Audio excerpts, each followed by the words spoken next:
जय हिंद फ्रेंड्स। आज हम बात करेंगे भारतीय संविधान के आर्टिकल 19 के बारे में। दोस्तों, आर्टिकल 19 हर एक देशवासी और हर एक नागरिक के लिए जानना बहुत ही ज़रूरी है। तो हम बिना देरी के आज के डिस्कशन को हम आगे बढ़ाते हैं। Article 19 clause 1 sub clause A, freedom of speech and expression, बोलने और अभिव्यक्ति की स्वतंत्रता। इस पर बोला गया है कि देश का हर एक नागरिक अपनी राय को और विचारों को रख सकता है। व्यक्ति किसी भी चीज़ को अपनी तरह से व्यक्त कर सकता है। हालांकि ये अधिकार पूरा नहीं है। इस पर कुछ रीजनेबल रिस्ट्रिक्शंस लगाए गए हैं, जैसे कि संप्रभुता, सुरक्षा, मानहानि और सामाजिक व्यवस्था के आधार पर प्रतिबंध लगाया जा सकता है। मतलब आप इसको ऐसे समझिए कि आप कुछ भी बोल तो ज़रूर सकते हैं, आप अपनी चीज़ों को मतलब कैसे भी व्यक्त ज़रूर कर सकते हैं, लेकिन आपको ये बातें ध्यान रखना होगा कि देश की संप्रभुता, सुरक्षा और किसी भी व्यक्ति की सम्मान और समाज के एक अच्छे व्यवस्था पर इसका आज नहीं आना चाहिए, नहीं तो सरकार इस पर प्रतिबंध ज़रूर लगा सकती है। Article 19 clause 1 sub clause B, freedom to assemble peacefully, यानी कि शांतिपूर्ण तरीके से इकट्ठा होने की स्वतंत्रता। इसमें बताया गया है कि कोई भी नागरिक शांतिपूर्ण तरीके से और बिना हथियार के सभा, यानी कि जिसे आप बैठक कहते हैं, वो कर सकता है। इसमें भी सरकार सार्वजनिक व्यवस्था या नैतिकता के हित में उचित प्रतिबंध लगा सकती है। इसे आप ऐसे समझिए जैसे कि सरकार ने आपको सभा करने की स्वतंत्रता तो दिया है, लेकिन पता चला आपने 10-20 लोगों को इकट्ठा करके सभा किया और उस सभा में आपने प्लान बना रहे हैं कि एक बैंक को कैसे लूटा जाए, तो उस पर सरकार आप पर प्रतिबंध ज़रूर लगाएगा। फिर आता है article 19 clause 1 sub clause B.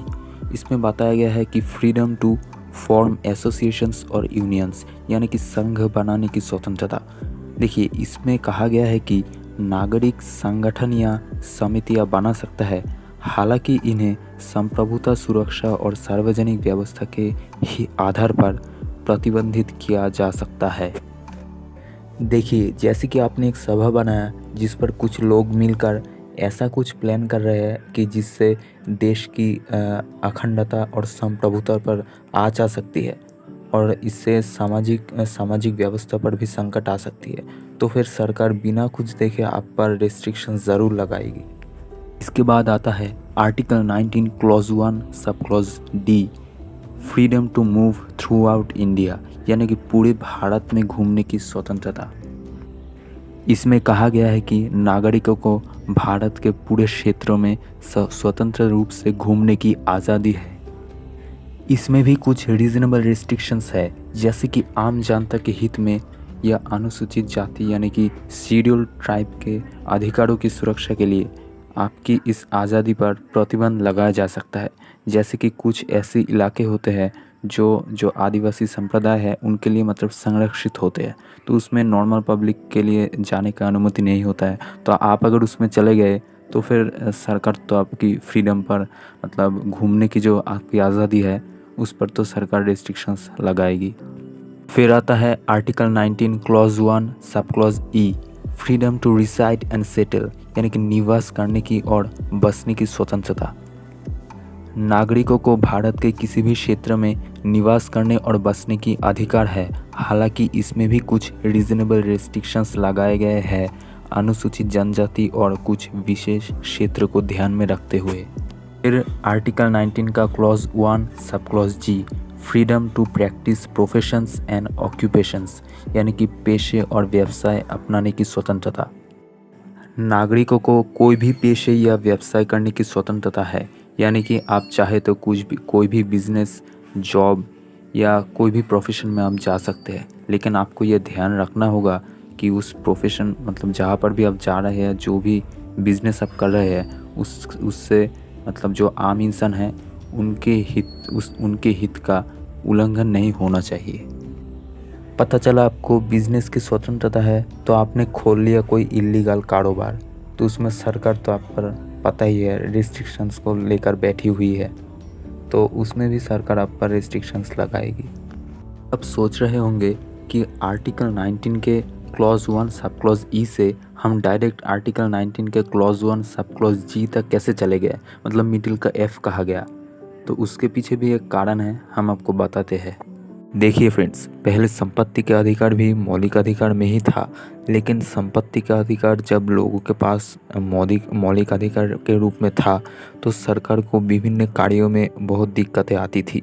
इसीलिए 44th कॉन्स्टिट्यूशनल अमेंडमेंट यानी कि संविधान संशोधन के द्वारा 1978 में संपत्ति का अधिकार को मौलिक अधिकार से हटाकर एक कानूनी अधिकार बना दिया गया।